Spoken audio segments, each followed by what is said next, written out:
বাংলাদেশের সুনাম শুধু আমাদের দেশের মধ্যে নয়, বাংলাদেশের সুনাম আমাদের দেশের পরিমণ্ডল পার হয়ে বিদেশের মাটিতেও আমরা পৌঁছে দিচ্ছি শুধুমাত্র আমাদের দেশের সেনাবাহিনীর কার্যক্রমের মাধ্যমে।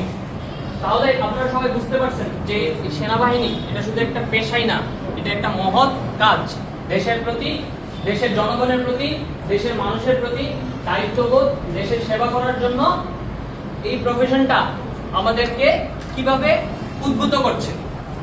সো আমি আজকে আপনাদের সাথে প্রেজেন্টেশনটা দিব বা আমি আজকে আপনাদের সাথে যতক্ষণ কথা বলবো, আমি আমার কথার মাধ্যমে বাংলাদেশ সেনাবাহিনীতে কিভাবে যোগদান করতে হয়, তার প্রসেসগুলো কি, কিভাবে আমরা বাংলাদেশ সেনাবাহিনীর একটা কমিশন অফিসার হতে পারবো, সেই বিষয়গুলো নিয়ে আপনাদের সাথে কথা বলবো।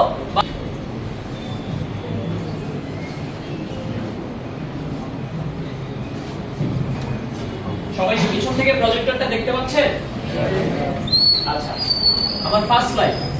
Have you ever thought how would it feel to jump from a plane? আপনারা কি কখনো চিন্তা করেছেন এই ভাবনাটা, এই অনুভূতিটা কেমন, যে আমরা 10,000 20,000 ফুট উঁচু থেকে একটা প্লেন থেকে আমরা যখন জাম্প দিব বা জাম্প দেওয়ার আগের মুহূর্তে আমাদের অনুভূতিটা কেমন হবে? Have you ever thought? Have you